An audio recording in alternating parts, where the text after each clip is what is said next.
రోజు blood motion రోజు ఆ ప్రేగు లోపల నుంచి బయటకు వచ్చేస్తుంది, వచ్చేస్తుంది. అది లోపలికి పుష్ చేసుకుని క్లీన్ చేసుకుని తోసుకోవాలి. చివరికి నా ఇష్టదైవాన్ని నేను ఎంతగా నిష్ఠగా ఆరాధించి పూజించి తిరుపతి 2 సార్లు వెళ్ళాను. మోకాళ్ళ మీద మెట్లు ఎక్కాను. నేను ఈ చేతుల్లో ఆతకర్పూరం వెలిగించుకున్నాను. చివరికి పుట్టులో ఉన్న పామును కూడా నేను నిష్ఠగా పూజించాను. రోజుకి 1000 సార్లు రామ రామ అంటే గానీ నా దినచర్య గడిచేది కాదు. డాక్టర్లే సర్టిఫై చేశారు ఏంటంటే, మేము ప్రపంచంలో మెడికల్ వేలో ఇలా ఇంత రక్తము లేకుండా ఒక వ్యక్తి బ్రతకడము, తిరగడము, తను వర్క్ చేసుకోవడం అనేది మేము ఎవరిని చూడలేదని. మరి ఎంతో ఆ విషయంలో నాకు అభ్యంతరం కలిగిందండి. నాకు ఇష్టం అనిపించలేదు. నాకు యేసుప్రభు అంటే ద్వేషం లేదు, పగలేదు. అలాగని మరి నా దేవతలను వీళ్ళు వేరేగా మాట్లాడుతున్నప్పుడు ఏంటి కథ అని నాకు బాధ కలిగింది. సో నాకు కలిగిన ప్రశ్నలో మరి బ్రహ్మ విష్ణు మహేశ్వరులు సృష్టి స్థితిలయ కారకులు, వారు సృష్టి చేశారు. టాయిలెట్ వేసుకున్నట్లుగా అలా బ్లడ్ అలా పోతుంది మాట, అంత విపరీతంగా పోతుంది మోషన్ లో.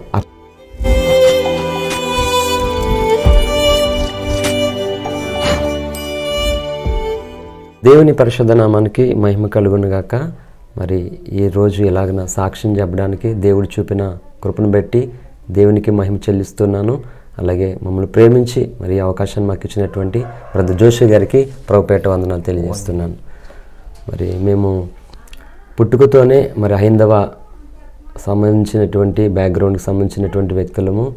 మా తల్లిదండ్రులకు 4 సంతానం, 3 అబ్బాయిలు, 1 అమ్మాయి. అందులో నేను 3వ సంతానం, 3వ అబ్బాయి అనమాట. మీ పేరు బ్రదర్? ఆ పేరు అమ్మ నాన్న పెట్టినటువంటి పేరు ఈశ్వరరావు, దండుప్రోలు ఈశ్వరరావు. Okay okay. అయితే మరి పుట్టుకతోనే నాకు తెలిసిన ప్రాయం నుండి నేను ఒక అంతు చిక్కినటువంటి అనారోగ్యంతో బాధపడుతూ ఉన్నాను. నా తల్లిదండ్రులు చాలా హాస్పిటల్కి తీసుకువెళ్తూ ఉండేవారు. చాలా మరి వైద్యుల దగ్గరకు, భూత వైద్యుల దగ్గరకు, జ్యోతిష్కుల దగ్గరకు నన్ను నా చిన్నతనం నుండి తీసుకువెళ్తూ ఉన్నారు. అయితే ఎక్కడా కూడా మరి నా ఆరోగ్య విషయంలో మార్పు అనేది కలగడం లేదు. ఏంటి ప్రాబ్లం అంటే, నా పెద్ద ప్రేగు నిండా కొన్ని వందల రక్తపు గడ్డలు, దాన్ని పాలిప్స్ అంటారు. సో అవన్నీ ప్రేగు లోపల ఉండడం వల్ల మరి లోపల బ్లడ్ అంతా విరిసి ఆ పెద్ద ప్రేగుకి మధ్యలో ఉండే బ్రదర్ మొత్తం. Okay okay. ఆ ప్రేగు లోపడంతా కూడా, ప్రేగు లోపడంతా ఇవి పట్టేసినాయన్నమాట. సో తినే ఆహారం డైజెషన్ అవ్వడానికి అవకాశం లేదు, రక్తం తయారవడానికి అవకాశం లేదు. లోపల ఉన్న పాలిప్స్ ఈ రక్తాన్ని తీసేసుకుంటూ ఉండేవి. దాని ద్వారా నాకు మోషన్లో ప్రతిరోజు బ్లడ్ పోతుండేది. రోజుకి 7 నుండి 8 మోషన్స్ అవుతూ ఉండేవి. వామిటింగ్స్ కూడా అవుతుండే, రక్త విరేచనాలు. ఓకే. ఈ విధంగా అమ్మ నాన్నగారు వాళ్ళకి తెలిసినంత వరకు వాళ్ళ ప్రయత్నాలు అన్నీ చేశారు. ఇటు హాస్పిటల్ కానీ, అటు జ్యోతి స్కూల్ దగ్గరికి, భూత వైద్యుల దగ్గరికి. విలేజ్లో పుట్టి పెరిగాను కాబట్టి ఇక్కడ చాలా నమ్మకాలు, మూఢనమ్మకాలు, చాలా ఆచారాలు ఉంటాయి. ఆ విధంగా నన్ను బాగు చేసుకోవడం కొరకు తల్లిదండ్రులు అన్ని ప్రయత్నాలు చేసేవారు. చివరికి మరి 98లో నన్ను ఇలా హాస్పిటల్కి తిప్పుతూ నాన్నగారు తను హఠాత్మాత్తుగా ఆయన మరణించడం జరిగింది. కొద్ది దినాలు మరి నాకు మెడిసిన్ కానీ వేరే ఏమీ కూడా నాకు అందలేదు. అప్పుడు చాలా సివియర్ కండిషన్లోనికి నేను వెళ్ళిపోయినప్పుడు మరి అప్పటికే ఈ తూర్పుగోదావరి జిల్లా కాకినాడ పరిసర ప్రాంతాల్లో అన్ని రకాల మెడిసిన్స్ నేను వాడాను. తదుపరి మరి కాకినాడలో డాక్టర్ సప్తగిరి డాక్టర్ గారి ద్వారా హైదరాబాద్కి 2001లో రిఫర్ చేశారు ఆపరేషన్కు. అయితే ఆపరేషన్ చేయాలి, 50-50 ఛాన్సెస్ మాత్రమే ఉన్నాయి. బాబు చెప్పలేము కానీ ₹1,00,000 అవుతుంది అని చెప్పారు. ఆ రోజుల్లో ₹1,00,000, అమ్మ కూలి పని 30-40 రూపాయలు వచ్చేది ఆ రోజుల్లో. నాన్నగారు చనిపోయారు, అంతందు మాత్రమే పరిస్థితులు ఉండేవి. అయితే అప్పుడు కూడా డాక్టర్లు ఏం చెప్పారంటే, ఆపరేషన్ విషయంలో కూడా సాధారణంగా మోషన్ అవేలాగా చేయము, ఇంకా ఉన్నది కూడా క్లోజ్ చేసేసి ఈ పక్కని హోల్ పెట్ట ఒక ప్యాకెట్ కారి సంచి పెడతాము, మోషన్కి అది ఫిల్ అయినప్పుడు తీసుకొని బ్యాగ్ మార్చుకుంటూ ఉండాలని ఇక్కడ హోల్ పెడతారు, దాంట్లోంచి మోషన్ వస్తూ ఉంటుంది అంతే. ఓకే. ఆ విధమైనటువంటి పరిస్థితి చెప్పారు. దానికి మా అమ్మమ్మ గారు కూడా ఒప్పుకోలేదు. ఈరోజు చిన్నోడు రేపొద్దుట ఎదుగుతాడు కదా, తన జీవితం ఏమైపోద్ది, అలా వద్దు అని చెప్పేసి ఆప్ చేస్తే మొత్తానికి హైదరాబాద్ డాక్టర్లు ఏం చేశారంటే, ఈ పెద్ద ప్రేగు నిండా ఎంతవరకు అయితే ఉందో మొత్తం అంతా తీసేసి మోషన్ అంతా మరి చిన్న ప్రేగు ద్వారా, ప్రేగులో గడ్డల కింద ఉన్నాయన్నారు కదా బ్రదర్, అది ఉండడం వల్ల నష్టం ఏంటి మనకి? అది లోపల ఉండడం వల్ల ఏంటంటే, అది నేను మోషన్కి వెళ్ళినప్పుడు అది బయటకు వస్తుంది. అది బయటకు వచ్చి ఇంకా నా ప్రాణం పోతున్నటువంటి భయంకరమైన బాధ, తట్టుకోలేని బాధ. సేమ్ టైము లోపల డైజెషన్ అయిన తర్వాత మనకి బ్లడ్ ఏదైతే ఉందో అది హార్ట్కి వెళ్ళడానికి అవకాశం లేదు. అంటే ఆ రక్తం మొత్తం పీల్చేసుకుంటాయి ఒక స్పాంజీ టైప్లో. ఓకే. పీల్చేసుకుంటుంది, మిగిలినేమో బయటకు వచ్చేస్తుంది. ఇంకా నాకు లోపల బ్లడ్కి లేదు. ఇంకా లైఫ్ అంతా, నా జీవితం అంతా ఇంకా బ్లడ్ లేని వ్యక్తిగా ఎక్కించుకోవడం. ఇటువంటి ఫుడ్ నాకు అమ్మా నాన్నలు పెట్టినా కానీ ఒక పాయింట్ బ్లడ్ పెరిగే అవకాశాలు లేవు. ఎందుకంటే లోపల ఇవి రిసీవ్ చేసుకుంటూ ఉంటున్నాయి.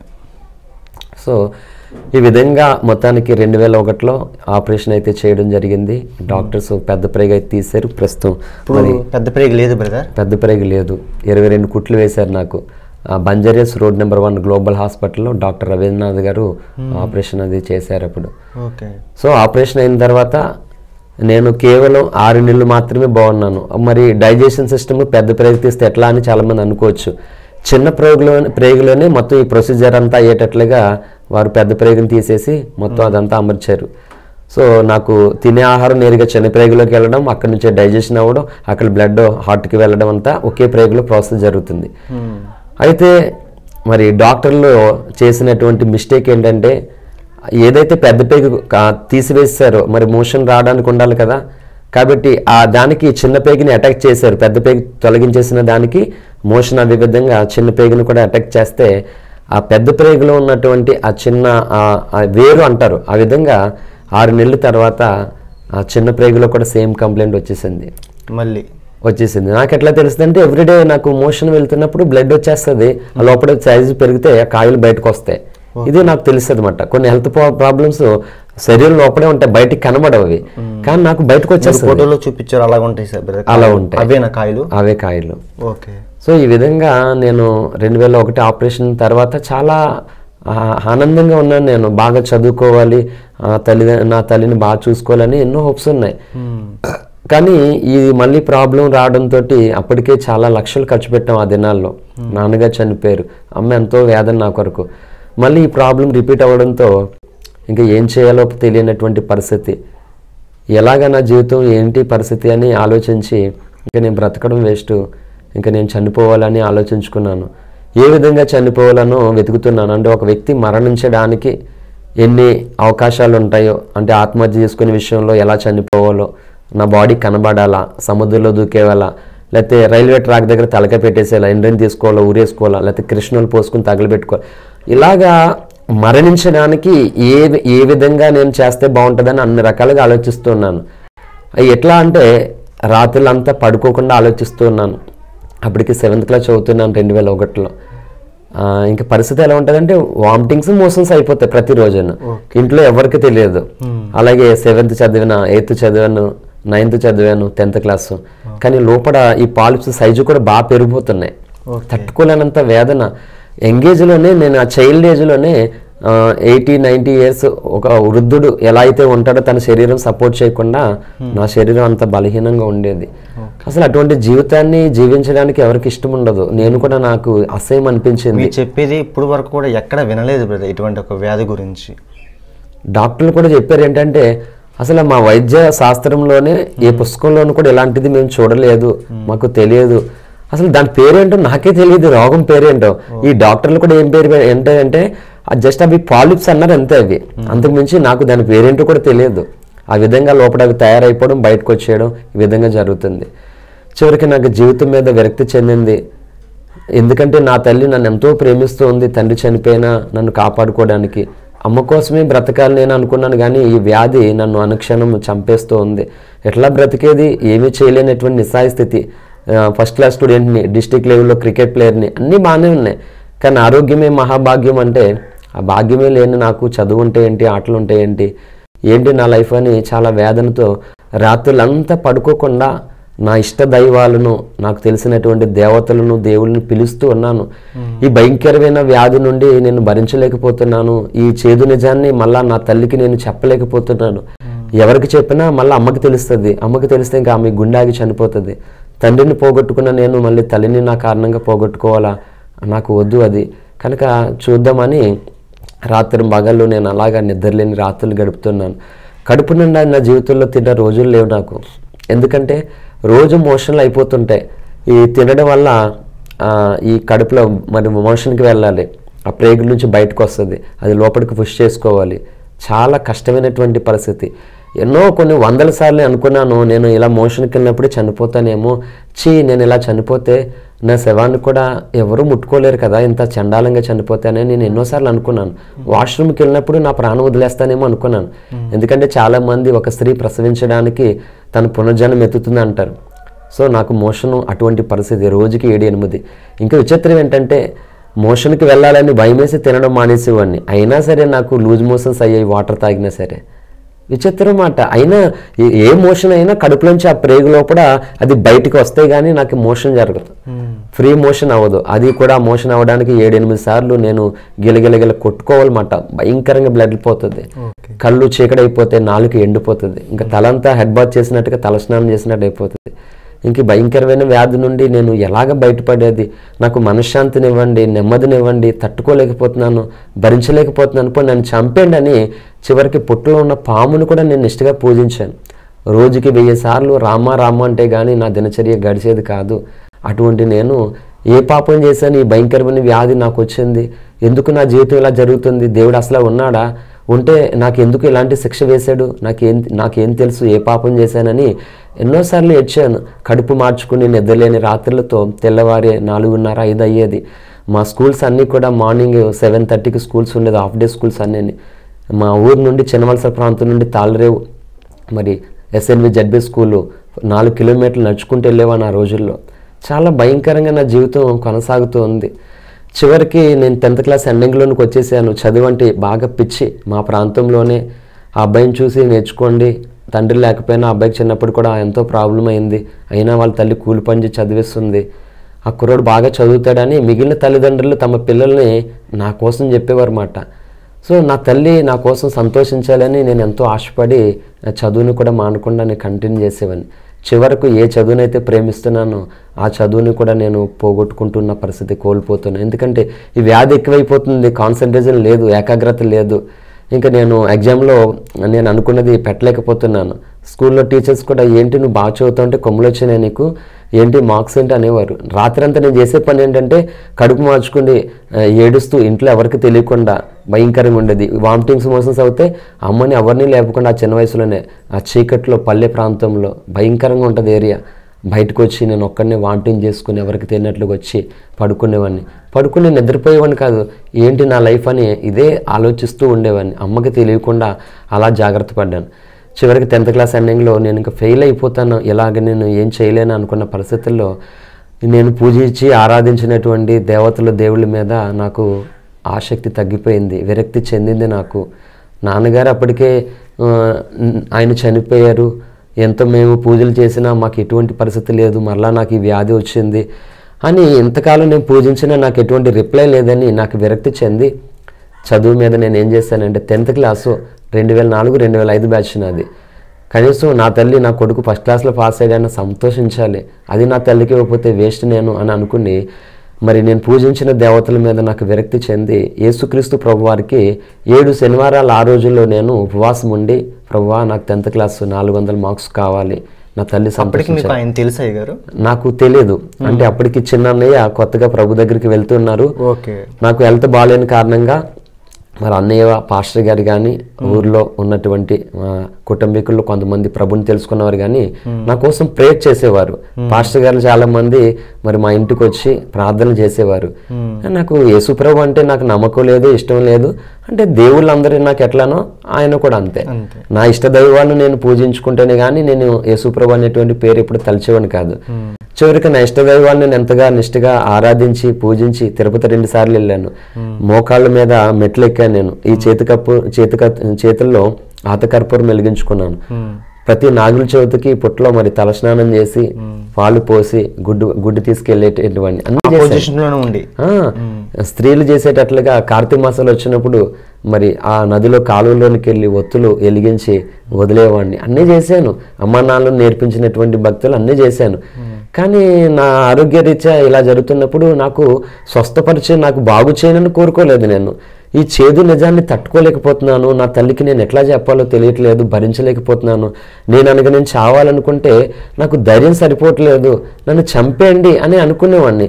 ఎన్నోసార్లు లెటర్ రాసుకోండి, అమ్మ నన్ను క్షమించి, ఎంతో ప్రేమించావు, నా కోసం ఎంతో కష్టపడ్డావు, కానీ మళ్ళా నేను ఆ రోగంతోనే నేను జీవిస్తూ ఉన్నాను, ఈ నిజాన్ని నేను చెప్పలేక నేను చనిపోతున్నాను అని లెటర్ రాసుకొని ఇంట్లో పెట్టేసి బయటికి వెళ్ళిపోయి చచ్చిపోదామని కాకినాడ రైల్వే ట్రాక్ దగ్గరికి వెళ్ళాను, అడవిలోనికి వెళ్ళాను ఉరేసుకోవడానికి.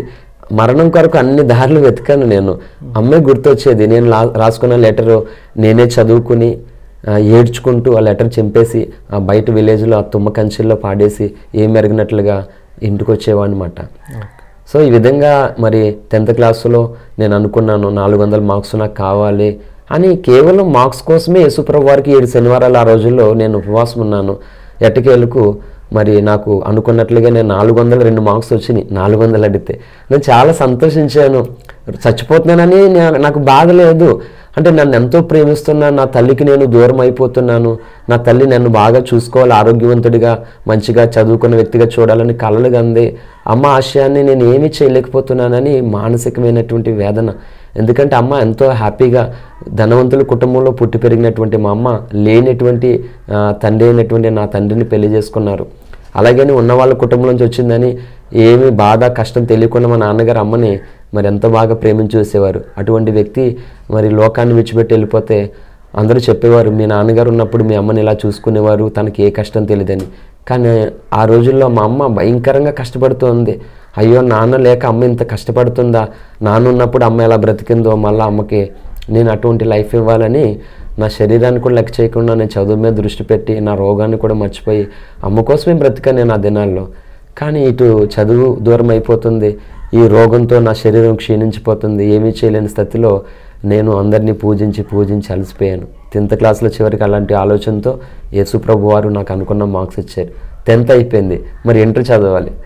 కానీ శరీరంలో అప్పటికి సైజు బాగా పెరిగిపోయింది, తట్టుకునే అవకాశం లేదు. అప్పటి వరకు సూసైడ్ చేసుకోవడానికి ఎన్నో వాయిదా చేశాను. అదే 2005 ఏప్రిల్ 25 తారీఖున రిజల్ట్ ముందుగా మరి మా అన్నయ్య తాళరేవు దైవజనులు రంజిత్ తోఫిరి గారు మొట్టమొదటిసారిగా ఈ ప్రాంతానికి వస్తున్నప్పుడు మా చిన్నన్నయ్య నన్ను చాలా ప్రేమతో, తమ్ముడు పెద్ద ఆయన వస్తున్నారు హైదరాబాద్ నుంచి, ఆయన మంచిగా చెప్తారు, సైన్స్ కోసం చెప్తారు, రా తమ్ముడు అంటే. నేను సైన్స్ అంటే చాలా పిచ్చో, నాకు చాలా తెలుసుకోవాలి ఈ సైన్స్కి సంబంధించినటువంటి విషయాలని చాలా ఆశమాట. ఆ పదాన్ని అన్నయ్య వాడేసరికి నాకు ఇష్టం అనిపించి 2005 ఏప్రిల్ 25 తారీఖు మా పక్కనే ఉన్నటువంటి సిటీలోకి, టౌన్లోకి, తాళరేవు ప్రాంతానికి ఆ మీటింగ్కి అటెండ్ అయ్యాను. అయితే ఆ మీటింగ్లో ఓఫిరి గారి యొక్క మరి శిష్యులు పాస్టర్ ప్రేమ్ కుమార్ గారు, పాస్టర్ సుభద్రమ్మ గారు కాకినాడలో సేవ చేస్తున్నటువంటి వారు అక్కడే నాకు పరిచయం అయ్యి, వారు ఎవరో నాకు తెలియదు, నేను ఎవరో వాళ్ళకి తెలియదు, కానీ వాళ్ళు బాగా నేను తెలిసినటువంటి వ్యక్తిగా ఆ రోజు నాతో మాట్లాడి ఎంతో ప్రేమించారు వాళ్ళు. అంటే నేను చాలామంది క్రైస్తవులు, మా అన్నయ్య ఉన్నాడు, మా చుట్టాల్లో చాలామంది ఉన్నారు, మా ఊర్లో వాళ్ళు ఉన్నారు. ఒక క్రైస్తవుల్లో క్రీస్తు కనబడే ప్రేమ నేను ఎప్పుడు చూడలేదు ఎవరిలోనూ. అసలు ఎవరో తెలియనటువంటి ఆ పాస్టర్ గారు ఆ రోజు ఆ దేవుడు ఎలా ఉంటాడో అలాంటి ప్రేమ నాకు వారి నుండి దొరికితే, ఏంటి ఇంతలా ఉంటుందా క్రైస్తవులో క్రీస్తు ప్రేమ అంటేనని ఆ ప్రేమకు నేను నిజంగానే ఆకర్షణీయనయ్యాను. ఆ మీటింగ్ అయిపోయిన తర్వాత వాళ్ళు వెళ్ళిపోతుంటే నాకు తెలియకుండా ఏడుపు వస్తుంది. వాళ్ళని మిస్ చేసుకోవడం నాకు ఇష్టం లేదు, ఎందుకంటే వాళ్ళతో మాట్లాడుతున్నప్పుడు నేను ఎవరో మర్చిపోయాను. వాళ్ళ మాటలు, వాడు చూపిస్తున్న ఆప్యాయత, ప్రేమ నేను ఎవరినో తెలియదు వాళ్ళకి, అసలు నా కోసం ఏమీ తెలియదు, వారు మాట్లాడుతున్నారు అంతే. ఆ మాటల్లోనే ఎంతో తెలియనటువంటి అనురాగం, ఆప్యాయత, ప్రేమ, ఇది నేను కలిగి ఉండాలి అని నేను ఎంతో ఆనందపడ్డాను. కానీ వెళ్ళిపోతుంటే ఏడుపు వచ్చేస్తుంది. నేనే అడిగాను ఫోన్ నెంబర్ ఇవ్వండి అంటే, ఆ రోజుల్లో ఫోన్ లేవు కదా, వారు ల్యాండ్ నెంబర్ ఇచ్చారు. రోజు అమ్మ నాకు స్కూల్కి వెళ్ళినప్పుడు ఇచ్చే డబ్బులతో నేను వాళ్ళకి ఫోన్ చేసేవన్నమాట. సో ఇలాగా వారి ప్రేమతో నేను వాళ్ళ ద్వారానే కేవలం, తమ్ముడు ఇక్కడ చర్చ్ ఉంది ప్రార్థనకి వెళ్ళాను తమ్ముడు అంటే, కేవలం వాళ్ళ మీద ప్రేమతో నేను చర్చ్కి వెళ్ళాను. 2005 జూన్ 5వ తారీఖున మొదటిసారి నేను చర్చ్కి వెళ్ళడం జరిగింది. ఆ విధంగా నేను చర్చ్లో అడుగుపెట్టిన తర్వాత నేను ఎప్పుడూ అనుభవించినటువంటి ఒక ప్రశాంతత, మనశ్శాంతి, సమాధానం కలుగుతుంది. ఏంటి ఇక్కడ ఎంత బాగుంది, ఉండిపోవాలనిపిస్తుంది నాకు. బయటికి వెళ్ళడం నాకు ఇష్టం లేదు. వాళ్ళు ఆ ప్రార్థనలు మరి ఆమేనన్లు నాకేమీ తెలియదు కదా, నాకు కొత్త. అంటే ఇట్లా ముగించుకున్న తర్వాత వెళ్ళిపోతారా, అయ్యో ఇక్కడే ఇంకా ఉండిపోతే బాగుంది అనిపిస్తుంది. అంతా ఓ మధురమైనటువంటి దేవుని సన్నిధిని నేను ఆ దినాన్ని నేను అనుభవించాను. అలాగా మరి కొద్ది దినాలు నేను వెళ్ళేసరికి నాకు కొన్ని ప్రశ్నలు లేవనెత్తాయి. ఏంటి అంటే, యేసుక్రీస్తు ప్రభువారు ఒక్కడే దేవుడు అంటున్నారు పాస్టర్ గారు, నరకం తప్పించుకుని మోక్షానికి వెళ్ళాలంటే ఒక్కడే దేవుడు అంటున్నారు, నాకు అనిపించింది అప్పటికే నేను మరి 1000 సార్లు రోజుకి రామ అనేవాడిని, పూజలు చేశాను, అన్నీ చేశాను. మరి యేసుప్రభుని నమ్ముతూనే నరకం తప్పించుకుని మోక్షానికి వెళ్తామా, మరి మా దేవుళ్ళ వల్ల మేము వెళ్ళమా, ఇదేంటి అని ఆ విషయంలో నాకు అభ్యంతరం కలిగిందండి. నాకు ఇష్టం అనిపించలేదు. నాకు యేసుప్రభు అంటే ద్వేషం లేదు, పగలేదు. అలాగని మరి నా దేవతలను వీళ్ళు వేరేగా మాట్లాడుతున్నప్పుడు ఏంటి కథ అని నాకు బాధ కలిగింది. సో నాకు కలిగిన ప్రశ్నలో మరి బ్రహ్మ విష్ణు మహేశ్వరులు సృష్టి స్థితిలయ కారకులు, వారు సృష్టిని చేశారు అని చెప్తున్నారు కదా, మరి ఏంటని చెప్పేసి నేను అప్పట్లో మరి పాస్టర్ దాస్బాబు గారు అనేటువంటి దైవజనులు, నేను వెళ్తున్నటువంటి సంఘ సేవకుడిని అడగడం కూడా జరిగింది. ఆయన చెప్పారు, దేవుడు చేసుకున్నటువంటి సృష్టి పతనం అయినప్పుడు ఆ సృష్టిని బాగు చేయడం కొరకు దేవుడే నరవతారం ఎత్తి మానవాళి క్షేమము కొరకు రక్తము చెందించి ప్రాణం పెట్టిన దేవుడు యేసుప్రభు మాత్రమే. లోకము కొరకు మరణించి తిరిగి లేచిన వారు ఎవరూ లేరు అని ఆయన నాకు అర్థమయ్యేటువంటి రీతిగా మరి కొన్ని విషయాలు చెప్పినప్పుడు నేను ఆలోచించాను. ఎందుకంటే నేను భారతీయుణ్ణి, చదువుకున్నాను, ఎవరేం చెప్పినా వినాలి, అందులో మంచి అయితే తీసుకోవాలనే సంస్కారంగా నేను పెరిగాను చిన్నప్పటి నుంచి. ఆ విధంగా పాస్టర్ గారు చెప్పిన మాటలు కూడా నేను విన్నాను, ఆలోచించాను. ఇటు చర్చికి వెళ్తున్నాను. నేను ఇంకా బైబిల్ పట్టక మునిపే రామాయణం మొత్తం చదివాను. వాల్మీకి రామాయణం, విజయవాడ పబ్లిషర్స్ ప్రింట్ చేసినటువంటి వాల్మీకి రామాయణం 14 రోజులు చాలా నిష్ఠతో, భారంతో, ఆశతో రామాయణంలో ఏముంది, ఎందుకంటే నాకు ఇష్టమైన ఆరాధ్యుడు రాముడు, ఆయన కోసం నేను తెలుసుకోవాలని 14 రోజులు చదివాను రామాయణం. అటువంటిది ఇప్పుడు వీళ్ళెవరూ సృష్టి చేయలేదు, వీళ్ళెవరూ మోక్షాన్ని ఇవ్వలేరు అనే విషయాలు నాకు తెలుస్తున్నప్పుడు నాకు బాధ అనిపిస్తుంది. మన దేశంలో ఎంతమంది నిష్ట కలిగినటువంటి పండితులు ఉన్నారు, పూజలు చేస్తున్న వారు ఉన్నారు, యేసుప్రభు నమ్మకపోతే వీళ్ళందరూ నరకానికి వెళ్ళిపోవాల్సింది అదేంటి అని నాకు చాలా వేదన అనిపించింది. ఎట్టకేలకు నిజమే, మానవ జాతి పతనము అయిపోతుంటే మానవ జాతి శ్రేయస్సు కొరకు మరణించి తన రక్తాన్ని చెందించి ప్రాణం పెట్టి తిరిగి లేచిన వారు ఎవరైనా ఉన్నారనే ప్రశ్న నాకు వచ్చినప్పుడు ఎవరూ లేరు. మరి ఎవరూ లేరు. ఒక యేసుప్రభు వారిని చూస్తే ఆయన ఎందుకు మనిషిగా వచ్చాడు, ఎందుకు మరణించాడు, ఎందుకు ఆయన రక్తాన్ని చెందించాడు, ఇంకొకరు ఎవరైనా ఇటువంటి సాక్రిఫైస్ చేశారంటే ఎవరిలో లేదు. కనుక నాకు అర్థమైంది. నేను జూన్ 5వ తారీఖున చర్చికి వెళ్ళాను, జూన్ మొత్తం వెళ్ళాను, జూలై వెళ్ళాను. ఆగస్టు నెల వచ్చేసరికి 2 వారాల్లో నాకు అర్థమైంది, ఇది వరకు నా రాత్రులంతా ఈ నిద్రలేని రాత్రులతో ఈ మరణం కొరకు నేను ఎందుకు పుట్టాను, ఏంటి నా జీవితం ఏమైపోతుందో ఆలోచించే నేను ఎప్పుడైతే చర్చికి వెళ్ళి వాక్యం విన్నానో, ఈ సృష్టిని చేసింది యేసుప్రభువా, మిగిలిన వారు కాదా, యేసుప్రభు నమ్మకపోతే నరకం తప్పదా, స్వర్గం రాదా అనేటువంటి ఈ ప్రశ్నలతో మిగిలిన రాత్రులంతా నేను ఎలా ఆలోచిస్తున్నాను. ఈలోగా నేను పేషెంట్ అనే సంగతి మర్చిపోయాను. నేను ఈ వ్యాధి బాధ పెడుతున్న బాధ అంతా మర్చిపోయాను. నేను ఆ రొటీన్గా జరుగుతుంది, కానీ నేను అది అంతా మర్చిపోయాను. సో నాకు అర్థమైంది ఏంటంటే, ఖచ్చితంగా నా భారతీయ సహోదరులకి నేను చెప్పదలసిన విషయం ఏంటంటే, నాకు ఖచ్చితంగా అర్థమైంది. నేను వెళ్ళిన తర్వాత ఈ 2.5 నెలల్లో నేను వాక్యం చర్చికి వెళ్ళిన తర్వాత నాకు అర్థమైంది ఏంటంటే, నిజమే ఈరోజు భూమి మీద మానవుడు మరణించి నరకానికి వెళ్తూ ఉన్నాడు. నరకం నుండి మానవుని తప్పించడానికి మరణించాలి సృష్టికర్త అయినటువంటి దేవుడని మరి దైవజనులు కూడా వేదాల్లో చెప్పారు. అవి విన్నాను.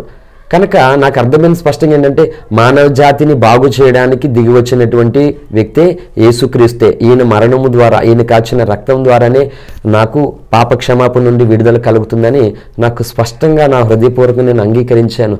ఇంక నేను ఉండలేను, నేను ఇందుకొరకే బ్రతికానా, ఈ రోగంతో నేను ఎప్పుడో చచ్చిపోవాలి, ఈ దేవుణ్ణి తెలుసుకోవడం కొరకే నేను బ్రతికి ఉన్నానా, సో నేను ఇంకా ఒక క్షణం కూడా ఆయన లేకుండా నేను బ్రతకలేనని ఆగస్టు 19వ తారీఖు ఆ రోజు ఇక్కడ భారతీయ సంస్కృతి ప్రకారంగా వరలక్ష్మి వ్రతం 2005 ఆగస్టు 19 వరలక్ష్మి వ్రతం శుక్రవారం అన్నమాట. ఆ రోజు నేను మరి బాప్టిజం కాకినాడ పాస్టర్ పేతురు గారు అనేటువంటి దైవజనుల ద్వారా నేను బాప్టిజం తీసుకుని నా జీవితాన్ని ప్రభుకి అప్పగించుకున్నాను. నేను రోగం కొరకు బాప్టిజం తీసుకోలేదు, రోగం కొరకు మతం మార్చుకోలేదు, కానీ నేను పాపినని, ఆ పాపంతోనే నేను మరణిస్తే నరకానికి వెళ్తాననే సంగతి నాకు స్పష్టంగా అర్థమైనందువలన మరి ఈ దేవుడు నాకు కావాలి అని నేను ప్రభుకి అప్పగించుకున్నాను. సేమ్ టైము ఎంతోమంది మంచివారు, గొప్పవారు, జ్ఞానులు, నా దేశ ప్రజలు వారు మరణించి నరకానికి వెళ్ళడానికి వీల్లేదు ప్రభా, మీరు నాకు అవకాశం ఇస్తే నా దేశ ప్రజలను కూడా ఈ నిత్య నరకం నుండి తప్పించడానికి కొరకు నా వంతుగా నేను కృషి చేస్తాను, నాకు మాట్లాడడం నేర్పించి, నాకు సిగ్గు భయం, మాట్లాడడం రాదు, నీకు చదువుకున్నానే కానీ తెలియదు నాకు. ఆ విధంగా నేను ప్రభు దగ్గర తీర్మానం చేసుకుని 19 ఏళ్ళుగా 2 తెలుగు రాష్ట్రాల్లో కొన్ని వేల ప్రాంతాలకి ఇంతవరకు నేను తిరిగాను, ఎంతోమందిని కలిశాను.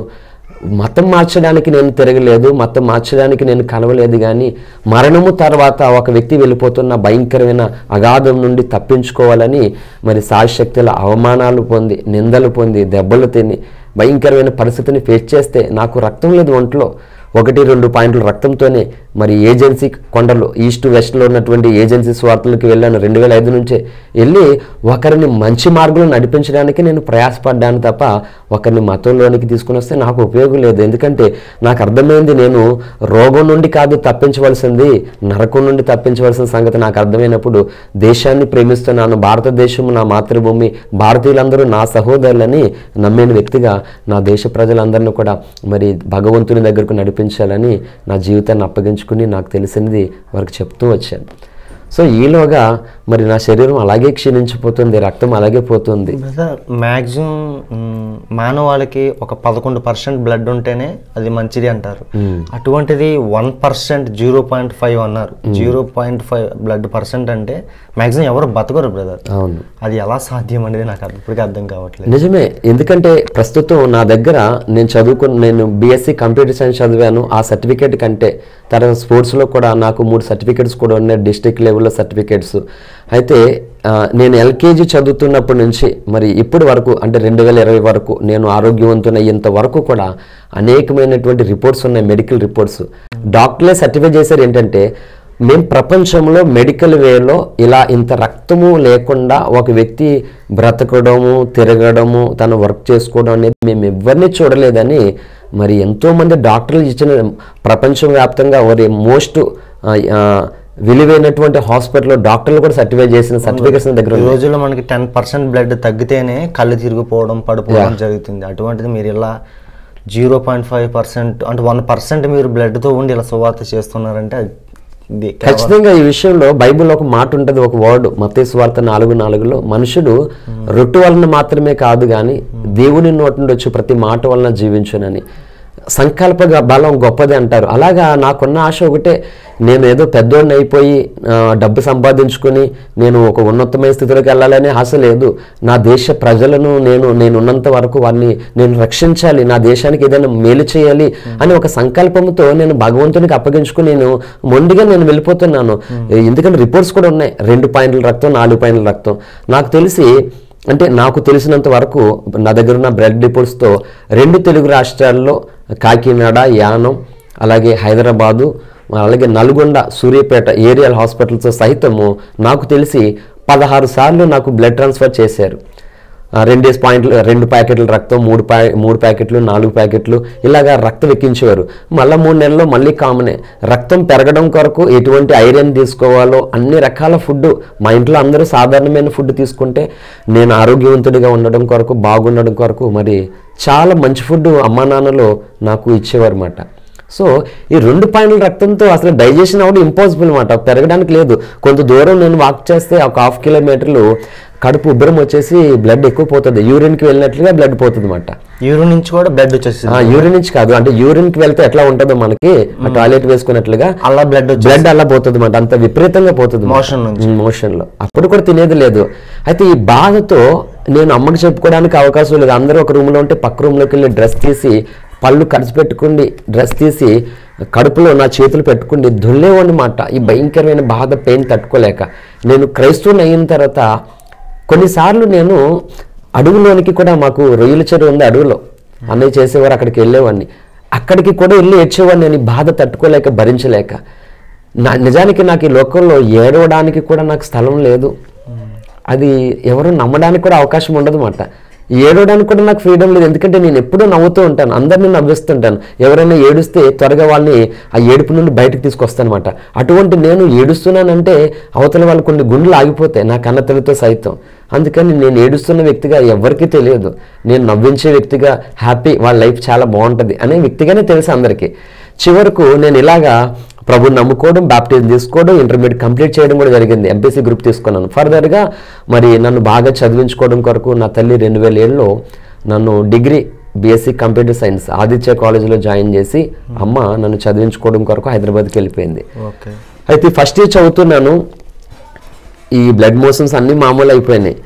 ఈలోగా మరి అక్టోబర్ మాసం వచ్చేసరికి భయంకరంగా బ్లడ్ అంతా లాస్ అయిపోయి ఇంకా వైట్ వచ్చేసాను, బాడీ అంతా ఇంకా ఓపిక లేదు నాకు, తెల్ల మారిపోయాను, మొత్తం వైట్ వచ్చేసాను. ఇంకా నా ఒళ్ళు నాకు మాటలు రావట్లేదు, కళ్ళు చీకడైపోతుంది, నాలుగు ఎండిపోతుంది. అప్పుడు అమ్మ మరి హైదరాబాద్కి చదువు నిమిత్తం నా కోసం వెళ్ళిపోయింది కనుక మా పెద్దన్నయ్య కాకినాడలో దగ్గర ఏటుమొగ అనే ప్రాంతంలో ఉంటారు, అన్నయ్య దగ్గర పెడితే కాలేజ్ దగ్గర ఉంటుందని అక్కడ నుంచి సైకిల్ మీద ఏటుమొగ నుంచి కాకినాడ జగన్నాథపురం బ్రిడ్జ్కి 2 కిలోమీటర్లు, అక్కడ నుంచి శ్రీనగర్ ఆదిత్య కాలేజ్ దగ్గరికి ఇంచుమించు 4 కిలోమీటర్లు, అంటే 6 కిలోమీటర్లు సైకిల్ మీద వెళ్ళి వచ్చేవాడిని. వెళ్ళడానికి ఓపిక లేదు. అలాగే ఈ జూన్, జూలై, ఆగస్టు, సెప్టెంబర్ చదివాను, అక్టోబర్లోకి వచ్చాను. ఇంకా చావు బ్రతుకుల మధ్యకి వెళ్ళిపోయాను, ఎవరికి తెలియదు. చివరకు నేను ఏం చేశానంటే అప్పుడు మాకు Aditya college principal KBL Naidu గారు, డైరెక్ట్గా ఆయన మీట్ అయ్యాను. నా హాస్పిటల్ రిపోర్ట్ తీసుకెళ్ళాను. ఆయన్ని ఫస్ట్ ఒకటే అడిగాను, సార్ నాకు టీసీ కావాలని. అదేంటి ఫస్ట్ ఇయర్ టీసీ ఎలా ఇస్తారు, ఎవరు 3 సంవత్సరాలు ఫీజు కట్టాలి లేకపోతే తీసుకోవాలంటేనే అన్నారు. సార్ అలా కాదు, నేను బ్రతుకుతున్న వ్యక్తి కాదు, చావు బ్రతుకుల మధ్య ఉన్న వ్యక్తిని, ఆ డబ్బులు ఉంటే పేషెంట్గా నేను మెడిసినే కొనుక్కుందును, నా పరిస్థితి అని చెప్తే ఆ కాలేజీ మరి ప్రిన్సిపాల్ గారు కూడా చాలా బాధపడి అప్పుడు నేను లైబ్రరీ ఫీజు కట్టిన 300 రూపాయలు కూడా నాకు రిటర్న్ ఇచ్చేశారు, సర్టిఫికేట్ ఇచ్చేశారు. నేను ఇంట్లో ఏం చెప్పానంటే అమ్మకి ఫోన్ చేసి హైదరాబాద్కి, అమ్మ కాలేజీలో ఫీజు మనం అనుకున్న దానికంటే చాలా ఎక్కువ అవుతుంది కనుక మనలాంటి వాళ్ళు ఆ కాలేజీలో చదవకూడదమ్మా, ఫోన్లో 1 సంవత్సరం వేస్ట్ అయితే అయింది, వచ్చే సంవత్సరం వేరే కాలేజ్ చదువుతుంటే అమ్మ అంటది, లేదు నువ్వు బాగా చదువుకుంటావు కాబట్టి నీకోసం ఎంతైనా కష్టపడతాను, నువ్వు బాగుండడం కొరకు ఏం పర్వాలేదులే నేను కడతానంటది. లేదమ్మా వద్దు, మనం అనుకునే దానికంటే ఎక్కువైపోతుంది, అందుకే కాలేజీ మానేసాను నేనని చెప్పి అమ్మకి చెప్పాను. ఈలోగా మరి 2001లో ప్రాబ్లం అయింది, 2007 అంటే 6 సంవత్సరాలు ఎన్ని వందల సార్లు నాకు ఈ బ్లడ్ మోషన్స్ అయ్యాయో, ఈ వామిటింగ్స్ అయ్యాయో. రోజు బ్లడ్ మోషన్, రోజు ఆ ప్రేగు లోపల నుంచి బయటకు వచ్చేస్తుంది, మోషన్ వచ్చేస్తుంది. అది లోపలికి పుష్ చేసుకుని క్లీన్ చేసుకుని తోసుకోవాలి. ఈ పెనుగులాట్లో ప్రాణం వదిలేసే పరిస్థితి వస్తుంది అన్నమాట. ఇంకా తట్టుకోలేనంత వేదన. అందుకే అనుకున్నాను ఎన్నో వందల సార్లు ఇలాగనే చనిపోతానా నేను, వచ్చి నా శవాన్ని కూడా ఎవరు ముట్టుకోరు అని బాధపడేవాడిని. సో ఆ విధంగా మరి 2007లో ఇంకా టోటల్గా చదువు మానేశాను. ఇంకా మొత్తానికి కుప్పకూలిపోయిన పరిస్థితి. అన్న దగ్గరికి ఇక్కడికి చిన్నవలసలు అనే మా సొంత ఊరికి వచ్చేసాను నేను. అప్పుడు మొదటిసారి నేను మరి ఆరోగ్యం బాగాలేనటువంటి వ్యక్తిని, నాకు ఈ రోగం తగ్గలేదని మా కన్న తల్లికి, నా గ్రామానికి అందరికీ అప్పుడే తెలిసింది. అంతవరకు నా తల్లితో సహా ఏ వ్యక్తికి తెలీదు. ఒక యేసు ప్రభు వారికి నాకు తప్ప ఎవ్వరికీ తెలియకుండా 6 సంవత్సరాలు ఒక్కనే బ్రతికాను. దేవుడు గనక నా జీవితంలోనికి రాకపోతే నేను చెప్తున్నాను, ఇంకా నాకు తట్టుకునే ఓపిక లేక ఇంకా ఆత్మహత్య చేసుకోవడానికి ఇంకా ఏమాత్రం సందేహం లేదు. అయితే 2007లో ఇటు డిగ్రీ డిస్కంటిన్యూ అయింది. ఈ చేతి నుంచి అమ్మకి తెలిసిపోయింది. ఇప్పుడు నేను మళ్ళా భయంకరమైన చిక్కులో పడ్డాను. చదువు లేదు, ఆరోగ్యం పోయింది, అందరికీ తెలిసిపోయింది. ఓ పక్క అప్పటికే మరి దేశం మీద ప్రేమతో యేసు ప్రభు వారి సువార్త ప్రకటిస్తూ ఉన్నాను 2005 నుంచి.